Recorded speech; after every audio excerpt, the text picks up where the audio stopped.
risau karena Indonesia persiapannya lebih mantap. Dan sebelum pertandingan tim Indonesia sudah sering kayak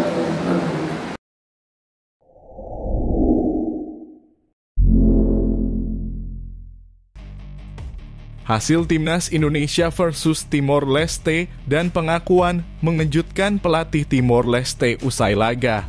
Berita pertama, jalannya laga.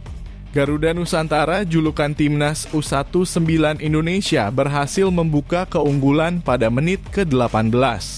Bermula dari sepak pojok Muhammad Kafiatur, bola lalu mengarah kepada Jens Raven yang lolos dari penjagaan lawan. Bola masuk ke gawang Timor Leste sehingga Indonesia unggul. Akan tetapi keunggulan Indonesia tak bertahan lama. 5 menit berselang, Indonesia kena hukuman penalti setelah Alexandro melanggar pemain Timor Leste.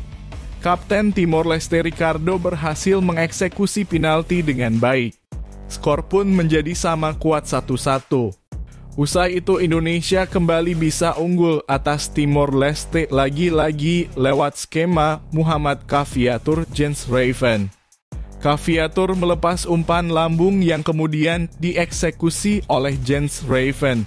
Striker Timnas U19 Indonesia itu pun kembali bisa membawa Garuda Nusantara unggul, tepatnya pada menit ke-26. Saat ini laga tengah memasuki menit ke-30 dan skor 2-1 untuk keunggulan Indonesia. Jelang berakhirnya babak pertama, Vivo menambah gol Timnas Indonesia menjadi 3-1. Berita kedua, pelatih Timor Leste Eduardo Pereira menyebut Timnas Indonesia U19 memiliki tim yang lebih bagus. Di atas kertas, Garuda Muda memang lebih diunggulkan untuk menang. Tim Indonesia melakukan banyak persiapan. Mereka tim bagus, bahkan sudah pernah try out ke luar negeri.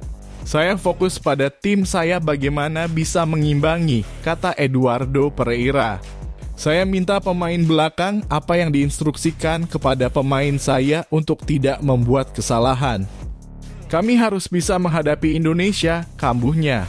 Kami juga menghadapi kendala fasilitas lapangan tidak begitu baik karena kekurangan. Tapi kami harus tetap optimal selama 90 menit harus berjuang. Kalau pertandingan masih berjalan, kami harus berjuang membela Timor Leste, ucap Eduardo Pereira. Ketua Umum PSSI Erick Thohir telah bertemu dengan Presiden FIFA, Gianni Infantino di Paris, Prancis pekan ini. Erick Thohir ke Paris untuk menghadiri pembukaan markas baru FIFA. Pada kesempatan tersebut, orang nomor 1 di PSSI tersebut bertemu dengan Gianni Infantino. Gianni Infantino memberikan pujian besar saat bersua Erick Thohir. Pujian tersebut ditujukan kepada perkembangan sepak bola Indonesia akhir-akhir ini. Erick juga mengaku bahwa perkembangan sepak bola Indonesia juga tak terlepas dari bantuan FIFA selama ini. Senang bisa bertemu dengan sahabat saya, Presiden FIFA, Gianni Infantino di Prancis sebelum Olimpiade Paris 2024, ujar Erick Thohir di akun Instagram pribadinya. Transformasi sepak bola Indonesia terus berjalan ke arah yang semakin baik dengan bimbingan dari Presiden Gianni, ujarnya. Erick Thohir berterima kasih kepada dukungan FIFA atas Indonesia saat menjadi tuan rumah Piala Dunia U17 tahun 2023. Dukungan FIFA membuat Indonesia sukses menjadi tuan rumah turnamen Piala Dunia U17 tahun 2023. Turnamen tersebut jadi ajang perdana di bawah FIFA yang digelar di Indonesia. Dengan kepercayaan dan dukungan dari Presiden Gianni Infantino, ujar Erick Thohir, Indonesia berhasil menjadi tuan rumah FIFA U17 World Cup 2023. Ini menjadi turnamen level dunia pertama yang diadakan di Indonesia, ujarnya. Selain itu, Gianni Infantino juga mengirim pujian kepada pencapaian Timnas Indonesia dalam setahun terakhir. Di level U23, Timnas Indonesia berhasil menembus babak semifinal Piala Asia U23 tahun 2024. Di level senior, Timnas Indonesia berhasil lolos ke babak 16 besar Piala Asia 2023. Selain itu, Timnas Indonesia berhasil lolos ke ronde ketiga kualifikasi Piala Dunia 2026.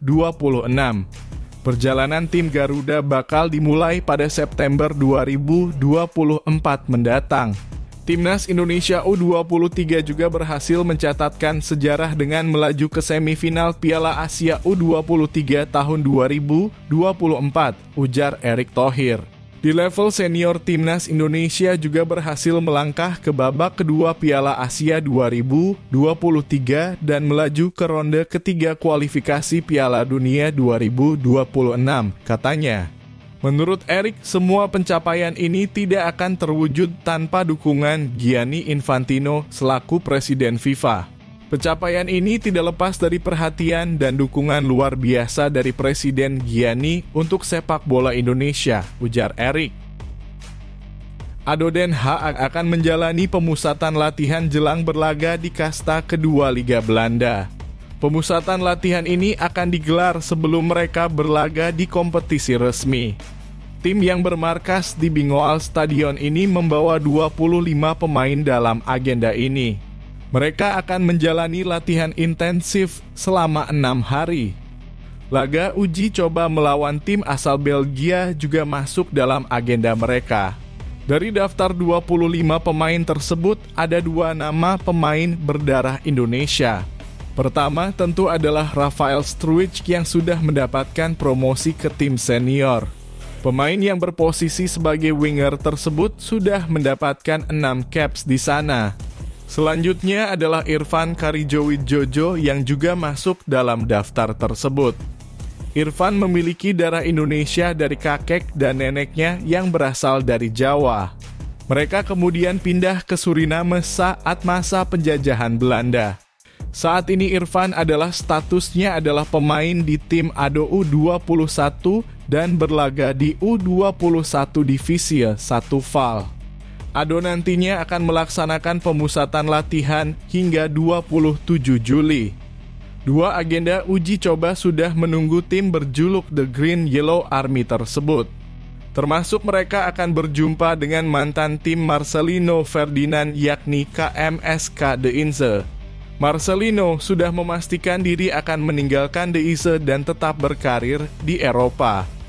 Selama pemusatan latihan yang berlangsung hingga Sabtu 27 Juli, skuad asuhan pelatih dari J. Kalezic akan memainkan 2 pertandingan latihan tertutup melawan tim Belgia. Pada hari Rabu, Zulte Waregem akan menjadi lawan latihan pada pukul 17:00 dan pada hari Sabtu. Klub asal Den Haag ini akan menghadapi KMSK De Inze dalam sebuah pertandingan persahabatan.